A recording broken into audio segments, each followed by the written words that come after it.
നമ്മുടെ സ്വന്തം രാജ്യമായ ഇന്ത്യ എന്തില്ലാത്ത ഇപ്പൊ 11 പേരെ കിട്ടാനില്ലെന്ന് വെച്ച് കഴിഞ്ഞാൽ.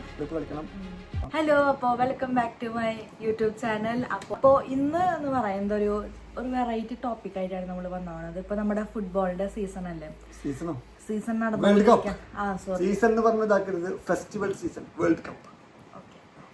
വേൾഡ് കപ്പിന്റെ ഒരു സീസൺ നടന്നുകൊണ്ടിരിക്കുകയാണ്. അപ്പോൾ എൻ്റെ കൂടെ ഒരാളുണ്ട് കേട്ടോ.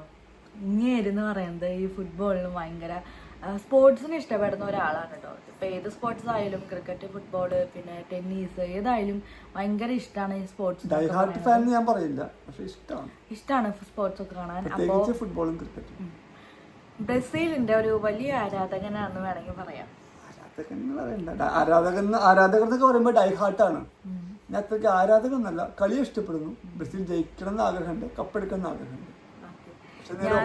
ഞാൻ നേരെ ഓപ്പോസിറ്റ് ആണ്. എനിക്ക് എന്തോ അറിയില്ല, അർജന്റീനയാണ് അറിയില്ല. ശരിയാ, അറിയില്ല. വെറുതെ മെസ്സിനെ കണ്ടിട്ട് കൂടിയതാണ്. അല്ലാണ്ട് അതിനൊരു 5 കളിക്കാരെ പേര് ചോദിച്ചു കഴിഞ്ഞാൽ അറിയില്ല. അർജന്റീനയുടെ പരിശീലനം ചോദിച്ചാൽ അറിയില്ലായിരിക്കും. പക്ഷെ വെറുതെ ശരിയാ, അർജന്റീന. അതെ, പക്ഷെ എനിക്ക് അത്ര അങ്ങനെ അറിയില്ല ഫുട്ബോളിനെ കുറിച്ച്. പക്ഷെ എന്നാലും എനിക്ക് അർജന്റീനനെ ഭയങ്കര ഇഷ്ടമാണ്. അപ്പൊ ഇന്നലത്തെ കളി നമ്മുടെ ഒരു കുഞ്ഞൻ ടീമായിരുന്നു കേട്ടോ. ആ ടീമിനെ കുറിച്ച് പറയുകയാണെങ്കിൽ 5 ലക്ഷം മാത്രം ജനസംഖ്യയുള്ള കബോ വെർദെ എന്ന് പറഞ്ഞ രാജ്യത്ത് നിന്ന് വന്ന ഒരു ചെറിയ ഐലൻഡ് ആണെന്ന് ഞാൻ കേട്ടത്. 5 ലക്ഷം മാത്രം ജനസംഖ്യയുള്ളൂ. ആദ്യമായിട്ട് ലോകകപ്പ് ഫുട്ബോൾ കളിക്കാൻ വരുന്ന ടീമാണ് കബോ വെർദെ. ഇന്നലെ റൗണ്ട് ഓഫ് 32 ആ കബോ വെർദെ നേരിട്ടത് അർജന്റീനയാണ്. ലോകം 1 നമ്പർ ടീം. അത് എത്ര എന്താ പറയാ കുഞ്ഞൻ ടീമായാലും ആരെയും അണ്ടർ എസ്റ്റിമേറ്റ് ചെയ്യരുത്. ബിക്കോസ് ഇന്നലെ ആ ടീം ഈ അർജന്റീനനെ വിറപ്പിച്ചു. അർജന്റീന വിചാരിച്ചു നോക്കിയോ, ഒരു ഗോള് അടിച്ചു, ഇനി പതിയെ ഇങ്ങനെ ഇതാക്കിയാലോ എന്ന് വിചാരിച്ചു. പക്ഷെ അതിനു ശേഷം ഒരു കിഡിലൻ ഒരു ഗോള് വന്നത് മറ്റേ ടീമിന്റെ അവിടുന്ന്. എന്റെ പൊന്നെ പറയാനാ. അവരുടെ എന്താ പറയാ ഗോൾ കീപ്പർ എന്ന് പറയുന്നത് ഒരു 40 വയസ്സായിട്ടുള്ള ഒരാളാണ് കേട്ടോ. ഇതുവരെ വസീന. ഓ, പുള്ളിക്കാരൻ ഒരു ബസ് ഡ്രൈവർ ആയിരുന്നു എന്നാണ് ഞാനൊരു ഇതില് അദ്ദേഹം കുറച്ചധികം 1-2-3 ജോലികളൊക്കെ ചെയ്തിട്ടുണ്ടെന്ന് ഞാൻ കേട്ടു. അദ്ദേഹത്തിന്റെ കിഡിലൻ സേവുകൾ, മെസ്സി ഗോളെന്ന് ഉറപ്പിച്ച 2-3 ഷോട്ടൊക്കെ അദ്ദേഹം തടുത്തിട്ടുണ്ട്. അമ്മാതി കിഡിലൻ പെർഫോമൻസ് ആണ് അദ്ദേഹം പുറത്തെടുത്തത്. അവർ ആദ്യമായിട്ടാണ് വേൾഡ് കപ്പ് കളിക്കണത് ആ ടീം. പക്ഷേ ഞാൻ ഈ ഒരു എന്താ പറയാ രാജ്യത്തെ കുറിച്ച് ആദ്യമായിട്ടാണ് ഈ ഒരു വേൾഡ് കപ്പിൽ ഇങ്ങനെ ഒരു രാജ്യം ഉണ്ടോ, അതും 5 ലക്ഷം പേര് മാത്രമുള്ള ഒരു കുഞ്ഞ രാജ്യം ഇങ്ങനെ ഉണ്ടോ എന്ന് ഞാൻ ആലോചിച്ചു. കേരളത്തിലെ ജനസംഖ്യ അടക്കുമ്പോൾ 5 ലക്ഷത്തിന് മേലെയാണ്. ഈ 140 കോടിയുള്ള ഇന്ത്യയിൽ നിന്നൊരു ടീമിന് ഇതുവരെ ഇറക്കാൻ പറ്റിയിട്ടില്ല. അതൊക്കെയാണ് നോക്കുമ്പോൾ കബോർഡ് ഏറ്റവും ബെറ്റർ. ഇവിടെ 5 ലക്ഷത്തിൽ നിന്ന് അവർക്ക് വേൾഡ് കപ്പ് കളിക്കാൻ ഒരു ടീം 3-2 അവർ തോറ്റത്. ആ കളി 90 മിനിറ്റിൽ അർജന്റീനക്ക് തീർക്കാം. 90 മിനിറ്റ് കൊണ്ട് കളി തീർക്കാന്ന് അർജന്റീനക്ക്. പക്ഷെ അർജന്റീന അത് വലിച്ചു നീട്ടി 1-1 സമനില. പിന്നെ എക്സ്ട്രാ ടൈം തുടങ്ങി, അവർ ഗോൾ അടിച്ചു. പിന്നെ കബോ വെർദെ ഗോൾ അടിച്ചു. പിന്നെ അവർ ഗോൾ അടിച്ചു. പിന്നെ മറുപടി ഉണ്ടായില്ല. മെസ്സിയുടെ പിന്നെ അവരുടെ ടീമത്തെ കളിക്കാരുടെ ഒക്കെ ഫേസ് കാണുന്ന സമയത്ത് അവര് ടെൻഷനായിരുന്നു. വിചാരിച്ചിട്ടില്ല. കാരണം ഇങ്ങനെ കളി അവർ നീട്ടിക്കൊണ്ടുവന്ന് വിചാരിച്ചിട്ടില്ല. നല്ല പോരാട്ട രീതി തന്നെയാണ് അവർ കാഴ്ചവെച്ചത്. പക്ഷെ തോറ്റു. എങ്കിലും തോറ്റത് ആ രീതിയാണ് എനിക്ക് ഇഷ്ടപ്പെട്ടത്. പൊരുതി തോറ്റു. നേരത്തെ പറഞ്ഞ പോലെ പൊരുതി തോറ്റു. അല്ലാണ്ട് അവർ സിമ്പിളായിട്ട് ഓടി വന്ന് കളിച്ച് തോറ്റല്ല. അവരെ ഈ കളിയുടെ ഇത് റൗണ്ട് ഓഫ് 32 ഗ്രൂപ്പ് ഘട്ട മത്സരത്തിൽ ലോക 2 നമ്പർ ടീം നമ്മുടെ സ്പെയിൻ കഴിഞ്ഞ വർഷത്തെ യൂറോ കപ്പ് ചാമ്പ്യന്മാരാണ്. അവരെ തന്നെ 0-0 സമനിലയിൽ തളച്ചു. പിന്നെ ഉറുഗ്വായ് ഏറ്റവും ഫസ്റ്റത്തെ ലോകകപ്പ് നേടിയ ടീം ഉറുഗ്വായ്. അവരെ തന്നെ 2-2 സമനിലയിൽ തളച്ചു.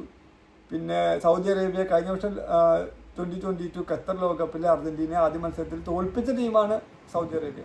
ആ സൗദി അറേബ്യനെ 0-0 തളച്ചു. ഒറ്റ കളി തോക്കാതെയാണ്, ഒറ്റ കളി ജയിക്കാതെയാണ് അവര് റൗണ്ട് ഓഫ് 32 അർജന്റീന നേരിട്ടത്. പിന്നെ ഇവര് കളിച്ചത് മിക്ക എന്താ പറയാ നല്ല അടിപൊളി കളിക്കാരുടെ ഒപ്പമായിരുന്നു മുന്നേ ഇവര് കളിച്ചിട്ടുണ്ടായിരുന്നത്. അതായത് സ്പെയിനിന്റെ ഒപ്പം കളിച്ചു. സ്പെയിൻ, ഉറുഗ്വായ്, സൗദി അറേബ്യ നേരത്തെ പറഞ്ഞതാ. ഇവരുടെ ഒപ്പൊക്കെയാണ് കളിച്ചത്. പിന്നെ അർജന്റീനയുടെ ഒപ്പം ഇവര് കളിച്ചതൊക്കെ ഇങ്ങനത്തെ ഭയങ്കരമായിട്ട് നല്ല അടിപൊളി കളിക്കാരുള്ള ടീമും പിന്നെ വേൾഡ് കപ്പ് എടുത്ത ആൾക്കാരുടെ ഒപ്പൊക്കെയാണ് ഇവര് കളിച്ചിട്ടുള്ളത്.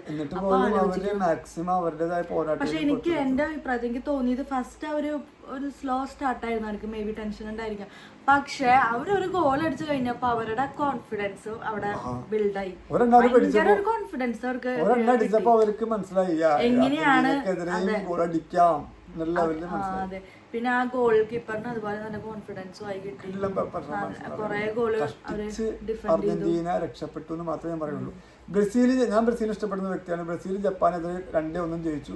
എന്നാൽ കഷ്ടിച്ച് രക്ഷപ്പെട്ടതാണ്. കാരണം നമുക്കറിയാം ജപ്പാൻ എന്ത് വലിയ ഫുട്ബോൾ എന്ത് വലിയ രാജ്യമാണെന്ന് നമുക്കറിയാം. കഷ്ടിച്ച് ബ്രസീൽ രക്ഷപ്പെട്ടതിനാണ്. പക്ഷേ അർജന്റീന കിട്ടിയത് ആദ്യമായിട്ട് കളിക്കുന്ന ഒരു ടീമാണ്. ആ ടീമിനെ പോരാട്ടം ഇവർ സമ്മതിക്കണം. പിന്നെ ലോക നമ്പർ റാങ്കിങ്ങിൽ 68 സ്ഥാനത്താണ് കിടക്കുന്ന രാജ്യമാണ്. ആ രാജ്യത്തിനെതിരെ അർജന്റീന 3-2 കഷ്ടിച്ച് രക്ഷപ്പെടുന്നു പറഞ്ഞു കഴിഞ്ഞാൽ അത് അർജന്റീനയെ നോക്കുമ്പോൾ അതിനൊരു മോശം കളി എന്ന് മാത്രമേ ഞാൻ പറയുള്ളൂ. പക്ഷെ അതിന് ജയിച്ച് കയറി ജയം എന്തായാലും ജയം തന്നെയാണ്. എനിക്ക് തോന്നുന്നത് ഈ ഒരു വേൾഡ് കപ്പ് എന്ന് പറയുന്നത് ഒരു പ്രത്യേകത നിറഞ്ഞ വേൾഡ് കപ്പാണ്. സാധാരണ എപ്പോഴും ബ്രസീൽ, അർജന്റീന ഈ പേരുകളാണ്, പോർച്ചുഗല്, ജർമ്മനി ഈ പേരുകളാണ് ഒന്നുകൂടി മുഴങ്ങി കേൾക്കുക. പക്ഷെ ഈ വട്ടം കുറച്ച് ഡിഫറെന്റ് പോലെ കുറച്ച് ഡിഫറെന്റ് പോലെ തോന്നി. എന്ന് വെച്ചാൽ ഇതുപോലത്തെ ചെറിയ ചെറിയ ടീമുകൾ വരുന്നുണ്ട്. അത് മാത്രമല്ല ജപ്പാൻ സ്ട്രോങ് ആയിട്ട് വന്നു. ജപ്പാൻ അല്ലെങ്കിൽ സ്ട്രോങ് തന്നെയാണ്. ഈ വട്ടത്തെ ഒന്നും കൂടി സ്ട്രോങ് ആയി അവര്. കഴിഞ്ഞ വേൾഡ് കപ്പിലൊക്കെ ജപ്പാൻ സ്ട്രോങ് തന്നെയാണ്. പക്ഷെ ജപ്പാനെ പ്രതീക്ഷിക്കണം നമ്മൾ. ജപ്പാൻ എപ്പോഴും ചെറിയ ഹൈറ്റ് കുറവെന്ന് കണ്ട് ആക്കിയ ടീം. പക്ഷെ അവരൊക്കെ നല്ല കിടിലം പെർഫോമൻസ്. കോച്ച് അവിടുത്തെ കോച്ച് എന്റെ പൊന്നെ, ജപ്പാന്റെ കോച്ച് മോറിയാസ് നല്ല കിടിലം കോച്ചാണ്. എന്തായാലും ജപ്പാന്റെ കോച്ച് ഭയങ്കര ഇഷ്ടപ്പെട്ടു. അർജന്റീനയെ പറപ്പിച്ചിട്ട് എന്തായാലും കേബോ വെർദെ തോറ്റു. എന്നാലും ഒരു തല ഉയർത്തിയിട്ട് തന്നെയാണ് അവർ മടങ്ങുന്നത്. അല്ലാണ്ട് അവർക്ക് അഭിമാനത്തോടെ അവർ രാജ്യത്തേക്ക് പോവാ. ലോക ചാമ്പ്യന്മാരെ വിറപ്പിച്ചതാണ് ഈ football move. First time world cup കളിച്ചതും സ്പെയിന്റെ ഒപ്പം അർജന്റീനയുടെ ഒപ്പം വലിയ വലിയ ആ ടീമുകളുടെ ഒപ്പം കളിച്ചതാ. അവർക്ക് അഭിമാനത്തോടെ അവര് രാജ്യത്തിലേക്ക് പോവാം. രാജ്യത്തിലത്തെ ആൾക്കാരെ എന്തായാലും അവർ അടിപൊളിയായിട്ട് സ്വീകരിക്കും. ആ രാജ്യം ലോകം മൊത്തം അറിഞ്ഞു. പിന്നെ ഈ വേൾഡ് കപ്പിന്റെ ഒരു പ്രത്യേകത കൂടിയാണ്, നമുക്ക് കുറെ കാര്യങ്ങൾ മനസ്സിലാക്കാം, കുറെ കാര്യങ്ങൾ പഠിക്കാം. അതിലൊന്നാമത്തെ കാര്യമാണ് ഒരാളെ അണ്ടർ എസ്റ്റിമേറ്റ് ചെയ്യരുത്. ബിക്കോസ് ഇന്നല്ലെങ്കിൽ നാളെ അവർക്കും ഒരു ദിവസം അവർക്കും ഉണ്ട്. പിന്നെ അത് മാത്രല്ല, പിന്നെ നമുക്ക് ഇങ്ങനത്തെ കുറെ രാജ്യങ്ങൾ ഉണ്ടെന്ന് നമ്മൾ പഠിക്കും. ഈ ഒരു രാജ്യം കോങ്കോ ഒക്കെ മുമ്പ് വേൾഡ് കപ്പ് കളിച്ചിട്ടുള്ള രാജ്യം തോന്നുന്നു കോങ്കോ. പക്ഷെ കോങ്കോ പോർച്ചുഗലിനെ പിടിച്ചു കിട്ടി. അങ്ങനെ കുഞ്ഞു രാജ്യങ്ങളൊക്കെ കേറി വരുന്നുണ്ട്. പക്ഷെ എന്തുകൊണ്ട് നമ്മുടെ സ്വന്തം രാജ്യമായി ഇന്ത്യ എന്തില്ലാത്ത ഇത്രയും ജനങ്ങൾ, ഞാൻ ആലോചിച്ച ഇത്രയും ജനങ്ങൾ ഉള്ള ഒരു രാജ്യത്തിന്ന് 11 പേരെ കിട്ടാനില്ലെന്ന് വെച്ച് കഴിഞ്ഞാൽ എന്തോരം പേര് നമ്മളിപ്പോ ഇൻസ്റ്റാഗ്രാമിലും ഇതിലൊക്കെ കാണുന്ന നന്നായ ഫുട്ബോൾ കളിക്കുന്ന എന്തോരം നല്ല കഴിവുള്ള ആൾക്കാരുണ്ട്. എന്തുകൊണ്ട് 11 പേരുള്ളൂ? ജസ്റ്റ് 11 പേര് എടുക്കാനില്ലാന്ന് വെച്ച് കഴിഞ്ഞാൽ ഞാൻ ആലോചിക്കും. ഇന്ത്യ വരണം, ഇന്ത്യൻ ഫുട്ബോളില് കളിക്കണം. ഫുട്ബോൾ കളിക്കുന്നുണ്ട്. പക്ഷെ യോഗ്യത നേടണം, വേൾഡ് കപ്പ് കളിക്കണം. അതന്നെ വേൾഡ് കപ്പിൽ കളിക്കണം. ഭാവിയിൽ അതൊക്കെ ഉണ്ടാവും. 48 രാജ്യമായിട്ട് ഉയർത്തിയിട്ടുണ്ട് വേൾഡ് കപ്പ്. അപ്പൊ ഇനി അടുത്ത വർഷങ്ങളിലൊക്കെ യോഗ്യത കളിച്ച് 48 രാജ്യം ഒരു രാജ്യമായി ഇന്ത്യ വരട്ടെ എന്ന് നമുക്ക് ആശംസിക്കാം. ഇനി അടുത്ത വീഡിയോ ആയിട്ട് വരാം. ഞായറാഴ്ച രാത്രി ബ്രസീൽ നോർവേ മത്സരം റൗണ്ട് ഓഫ് 16 പ്രീ ക്വാർട്ടർ മത്സരം നടക്കുന്നുണ്ട്. അപ്പൊ അത് കഴിഞ്ഞിട്ടോ അല്ലെങ്കിൽ അതിന് മുമ്പോ ഒരു വരവും കൂടി